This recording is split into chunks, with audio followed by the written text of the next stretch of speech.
Welcome to Commerce Classes, Second PUC, Accountancy, Dissolution of Partnership Form. ಈ ಒಂದು chapter ಬಗ್ಗೆ ನಾವು ಇವತ್ತು ಡಿಸ್ಕಸ್ ಮಾಡ್ತಾ ಇದ್ವಿ. ಆಲ್ರೆಡಿ ಈ ಚಾಪ್ಟರ್ ಮೇಲೆ ತುಂಬ ಪ್ರಾಬ್ಲಮ್ಸ್ ಅಪ್ಲೋಡ್ ಆಗಿದೆ. ಇವತ್ತು ನಾನು ಬೇಸಿಕ್ ವಿಡಿಯೋನ ಅಪ್ಲೋಡ್ ಮಾಡ್ತಾ ಇದ್ದೀನಿ. ನಾಳೆ ನೆಕ್ಸ್ಟ್ ಕ್ಲಾಸಲ್ಲಿ 2025 ಆನ್ಯುವಲ್ ಎಕ್ಸಾಮಲ್ಲಿ ಏನೊಂದು ಕ್ವಶನ್ ಕೇಳಿದ್ರು ಅದನ್ನು ಸಾಲ್ವ್ ಮಾಡೋಣ. ಡಿಸೊಲ್ಯೂಷನ್ ಆಫ್ ಪಾರ್ಟ್ನರ್ಶಿಪ್ ಫಾರ್ಮ್ ಏನಿದೆ ನಿಮಗೆ ಸೆಕೆಂಡ್ PU ಆಗಿರ್ಬೋದು, ಹಾಗೆ BCom ಅಲ್ಲೂ ಕೂಡ ನಾವು ಇದನ್ನು ಕಲಿತಾ ಹೋಗ್ತೀವಿ. ಲಾಸ್ಟ್ ಎಲ್ಲ ನಮಗೆ first admission of the partner ನೋಡಿದ್ದೀವಿ, ರಿಟೈರ್ಮೆಂಟ್ ಆಫ್ ದ ಪಾರ್ಟ್ನರ್ ನೋಡಿದ್ದೀವಿ. ಅಡ್ಮಿಷನ್ ಆಫ್ ದ ಪಾರ್ಟ್ನರಲ್ಲಿ ಹೊಸದಾಗಿ ಒಬ್ಬ ಪಾರ್ಟ್ನರ್ ಆ್ಯಡ್ ಅಪ್ ಆಗ್ತಾನೆ.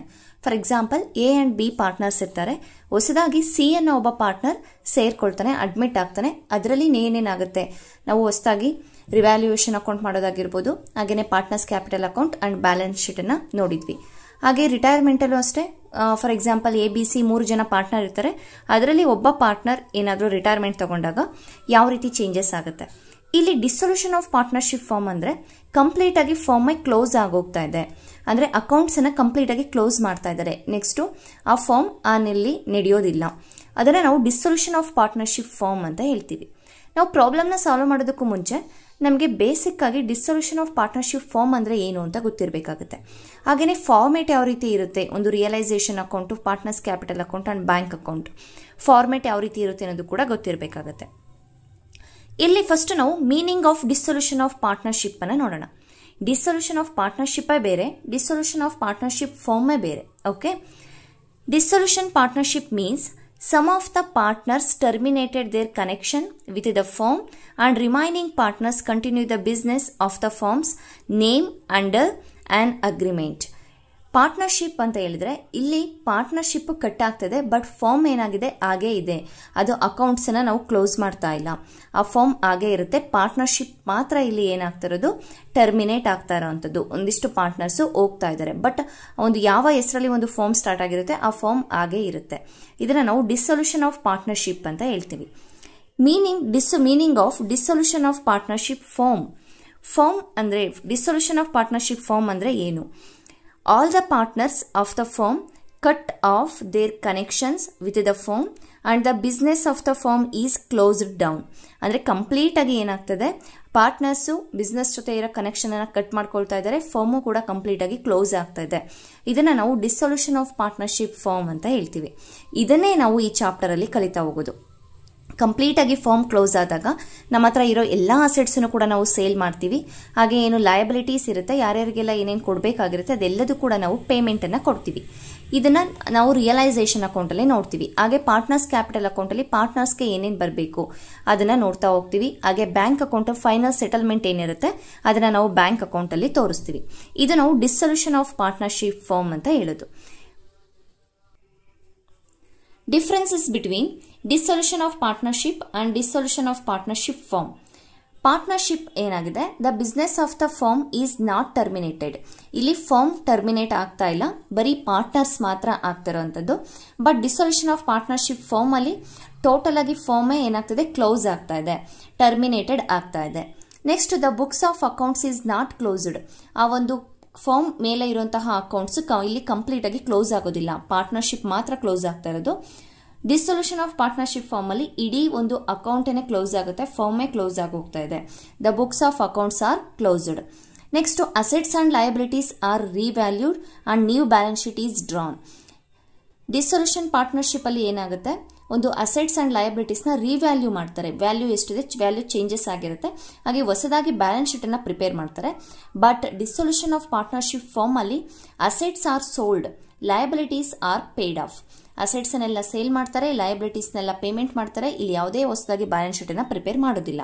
ಇದು dissolution of partnership form.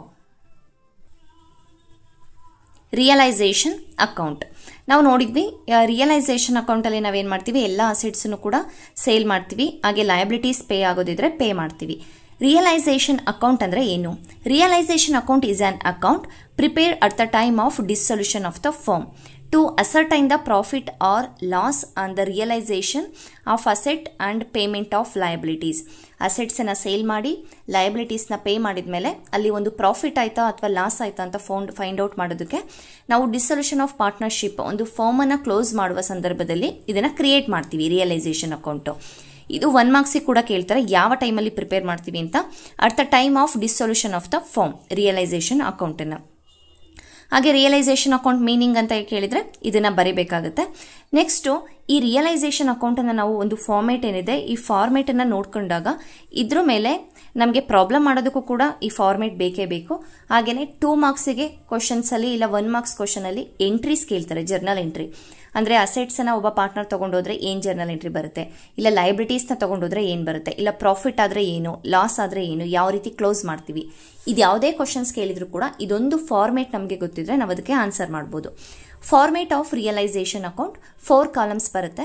Particular amount. First ನಾವೇನು ಮಾಡ್ತೀವಿ, ಡೆಬಿಟ್ ಸೈಡಲ್ಲಿ 2 ಅಸೆಟ್ಸ್, ಏನೇನೆಲ್ಲ ಅಸೆಟ್ಸ್ ಇರುತ್ತೆ ಅದೆಲ್ಲದನ್ನು ಕೂಡ ಆ ಅಸೆಟ್ಸ್ ಅಂಡರಲ್ಲಿ ತಗೊಳ್ತೀವಿ. ಬಿಲ್ಸ್ ರಿಸೀವೇಬಲ್ ಆಗಿರ್ಬೋದು, furniture, machinery, building, plant and machinery ಆಗಿರ್ಬೋದು, ಗುಡ್ ವಿಲ್, ಕ್ಯಾಶ್, ಯಾವುದೇ ಇದ್ರೂ ಕೂಡ ಕ್ಯಾಶ್ ಬರೋದಿಲ್ಲ. ಕ್ಯಾಶನ್ನು ನಾವು ಬ್ಯಾಂಕ್ ಅಕೌಂಟಲ್ಲಿ ತಗೊಳ್ತೀವಿ. ಕ್ಯಾಶನ್ನು ಹೊರತುಪಡಿಸಿ ಇನ್ನೆಲ್ಲ ಅಸೆಟ್ಸನ್ನು ಕೂಡ ನಾವು ಅಸೆಟ್ಸ್ ಅಂಡರಲ್ಲಿ ಫಸ್ಟು ತಗೊಳ್ತೀವಿ, ಡೆಬಿಟ್ ಸೈಡಲ್ಲಿ ಎಂಟ್ರಿ ಮಾಡ್ತೀವಿ. ಅದಾದ ನಂತರ ಇಲ್ಲಿ ಮತ್ತೆ ಏನು ಮಾಡ್ತೀವಿ, ಕ್ರೆಡಿಟ್ ಸೈಡಲ್ಲಿ ಎಲ್ಲ ಲಯಬಿಲಿಟೀಸ್, ಔಟ್ಸೈಡ್ ಲಯಬಿಲಿಟಿ ಏನಿದೆ ಆ ಲಯಬಿಲಿಟೀಸ್ನೆಲ್ಲ ತಗೊಳ್ತೀವಿ. ಬೈ ಲಯಬಿಲಿಟೀಸ್, ಇಲ್ಲಿ ಎಲ್ಲ ಲಯಬಿಲಿಟೀಸ್ ಕೂಡ ತಗೊಳ್ತೀವಿ. ಫಸ್ಟ್ ಸ್ಟೆಪ್ಪು ಡೆಬಿಟ್ ಸೈಡಲ್ಲಿ ಎಲ್ಲ ಅಸೆಟ್ಸನ್ನು ತಗೋಬೇಕು, ಹಾಗೆ ಕ್ರೆಡಿಟ್ ಸೈಡಲ್ಲಿ ಎಲ್ಲ ಲಯಬಿಲಿಟೀಸ್ನ ತಗೋಬೇಕು. ಅದಾದ ನಂತರ ನಾವು ಎಲ್ಲ ಲಯಬಿಲಿಟೀಸ್ ಏನಿದೆ ಅದನ್ನು ಪೇ ಮಾಡ್ತೀವಿ. ಉಲ್ಟಾ ಆಗುತ್ತೆ, ಇಲ್ಲಿ ಬರುತ್ತೆ to cash or bank account. ನಮ್ಮಿಂದ ಒಂದು ಕ್ಯಾಶ್ ಆಚೆ ಹೋಗ್ತಾ ಇದೆ ಅಂತ ಹೇಳಿದಾಗ to realisation account data to cash or bank account, payment of liabilities, ಎಲ್ಲ ಲಯಬಿಲಿಟಿನ ಪೇಮೆಂಟ್ ಮಾಡ್ತೀವಿ. ಇಲ್ಲೇನು ಲಯಬಿಲಿಟೀಸ್ ತೊಗೊಂಡಿರ್ತೀವಿ ಆ ಲಯಬಿಲಿಟೀಸ್ನ ಪೇಮೆಂಟ್ ಮಾಡ್ತಾ ಇರೋದು. ಹಾಗೆಯೇ ಇಲ್ಲಿ ಏನು ಅಸೆಟ್ಸನ್ನ ತೊಗೊಂಡಿದ್ವಿ ಆ ಅಸೆಟ್ಸನ್ನ ಸೇಲ್ ಮಾಡಿದಾಗ ಎಷ್ಟು ಅಮೌಂಟ್ ಹೋಗ್ತಾ ಇದೆ ಅನ್ನೋದನ್ನ ಇಲ್ಲಿ ತಗೊಳ್ತೀವಿ. By cash or bank account. Journal entries ಏನಾಗುತ್ತೆ, cash or bank account data to realisation account ಆಗುತ್ತೆ. ನಾವು ರಿಯಲೈಸೇಷನ್ ಅಕೌಂಟನ್ನೇ ಪ್ರಿಪೇರ್ ಮಾಡ್ತಿರೋದ್ರಿಂದ ಅದರ ಆಪೋಸಿಟ್ ಎಂಟ್ರಿ ತಗೊಳ್ತೀವಿ, by cash or bank account. ಬ್ರಾಕೆಟಲ್ಲಿ sale of asset. First step ಏನು ಮಾಡಿದ್ವಿ, ಎಲ್ಲ ಅಸೆಟ್ಸನ್ನು ತಗೊಂಡ್ವಿ, ಎಲ್ಲ ಲಯಬಿಲಿಟೀಸ್ನ ತಗೊಂಡ್ವಿ. ಸೆಕೆಂಡ್ ಸ್ಟೆಪ್ಪು ಲಯಬಿಲಿಟೀಸ್ನೆಲ್ಲ ಪೇಮೆಂಟ್ ಮಾಡಿದ್ವಿ, ಹಾಗೆ ಅಸೆಟ್ಸನ್ನೆಲ್ಲ ಸೇಲ್ ಮಾಡಿದ್ವಿ. ಇದು ಸೆಕೆಂಡ್ ಸ್ಟೆಪ್ಪು ಕಂಪ್ಲೀಟ್ ಆಯಿತು. Next by cash or bank account. Current ಅನ್ರೆಕಾರ್ಡೆಡ್ liabilities, ಏನೊಂದು ಅನ್ರೆಕಾರ್ಡೆಡ್ ಲಯಬಿಲಿಟೀಸ್ ಇರುತ್ತೆ ಆ ಲಯಬಿಲಿಟೀಸ್ ಕೂಡ ನಾವು ಪೇಮೆಂಟ್ ಮಾಡಬೇಕು.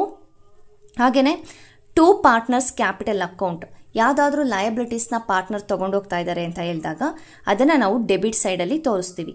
ಜರ್ನಲ್ ಎಂಟ್ರೀಸ್ ಏನು ಬರುತ್ತೆ, realization account data to partners capital account. 2 partner capital account, liabilities taken over. ಅದೇ ಅಸೆಟ್ಸನ್ನ ತಗೊಂಡೋದ್ರೆ ಉಲ್ಟಾ ಆಗುತ್ತೆ, by partners capital account assets taken over. ಯಾವ ಒಬ್ಬ ಪಾರ್ಟ್ನರ್ ತೊಗೊಂಡೋಗಿರ್ತಾರೆ ಆ ನೇಮನ್ನು ನಾವಿಲ್ಲಿ ಹಾಕ್ತೀವಿ. ಇಲ್ಲಿ ಅಮೌಂಟನ್ನು ಹಾಕಬೇಕಾಗುತ್ತೆ. ಲಯಬಿಲಿಟೀಸ್ನ ತೊಗೊಂಡೋದ್ರೆ ಪಾರ್ಟ್ನರು ಡೆಬಿಟ್ ಸೈಡ್ ತೊಗೊಳ್ತೀವಿ, ಅಸೆಟ್ಸನ್ನು ತೊಗೊಂಡೋದ್ರೆ ಕ್ರೆಡಿಟ್ ಸೈಡ್ ತೊಗೊಳ್ತೀವಿ. ಈಗ next 2 cash or bank account. Expenses, dissolution ಆಗೋದಕ್ಕೆ ಫಾರ್ಮ್ ಕ್ಲೋಸ್ ಮಾಡುವಾಗ ಒಂದಿಷ್ಟು ಎಕ್ಸ್ಪೆನ್ಸಸ್ ಆಗಿರುತ್ತೆ, ಆ ಎಕ್ಸ್ಪೆನ್ಸಸ್ನು ಕೂಡ ನಾವು ಪೇ ಮಾಡಬೇಕು. 2 ಕ್ಯಾಶ್ ಆರ್ ಬ್ಯಾಂಕ್ ಅಕೌಂಟ್. ಎಷ್ಟು ಅಮೌಂಟ್ ಇರುತ್ತೆ ಆ ಅಮೌಂಟನ್ನು ಹಾಕ್ತೀವಿ. ಇದಿಷ್ಟೇ ಬರುವಂಥದ್ದು. ಫಸ್ಟು ಅಸೆಟ್ಸನ್ನು ತೊಗೊಂಡ್ವಿ, ಲಯಬಿಲಿಟೀಸ್ನ ತೊಗೊಂಡ್ವಿ, ಲಯಬಿಲಿಟೀಸ್ ಎಲ್ಲ ಪೇ ಮಾಡಿದ್ವಿ, ಅಸೆಟ್ಸ್ ಎಲ್ಲ ಸೇಲ್ ಮಾಡಿದ್ವಿ. ಅದಾದ ನಂತರ ಅನ್ರೆಕಾರ್ಡೆಡ್ ಲಯಬಿಲಿಟೀಸ್ ಇದ್ರೆ ಅದನ್ನು ಕೂಡ ಪೇ ಮಾಡಬೇಕು. ಲಯಬಿಲಿಟೀಸ್ನ ಪಾರ್ಟ್ನರ್ ತೊಗೊಂಡೋದ್ರೆ ಡೆಬಿಟ್ ಸೈಡು, ಅಸೆಟ್ಸನ್ನು ಪಾರ್ಟ್ನರ್ಸ್ ತೊಗೊಂಡೋದ್ರೆ ಕ್ರೆಡಿಟ್ ಸೈಡು ಹಾಕ್ತೀವಿ. ಹಾಗೆ ಡಿಸೊಲ್ಯೂಷನ್ ಎಕ್ಸ್ಪೆನ್ಸಸ್ಸನ್ನು ತೊಗೊಳ್ತೀವಿ. ಇದಿಷ್ಟನ್ನೇ ಎಲ್ಲ ಐಟಮ್ಸ್ ಕೂಡ ಕೊಟ್ಟಿರ್ತಾರೆ. ಅದಾದ ನಂತರ ನಾವು ಟೋಟಲ್ ಮಾಡಬೇಕು. ಕ್ರೆಡಿಟ್ ಸೈಡ್ ಟೋಟಲ್ ಜಾಸ್ತಿ ಇದ್ದರೆ ನಮಗೆ ಪ್ರಾಫಿಟ್ ಬರುತ್ತೆ.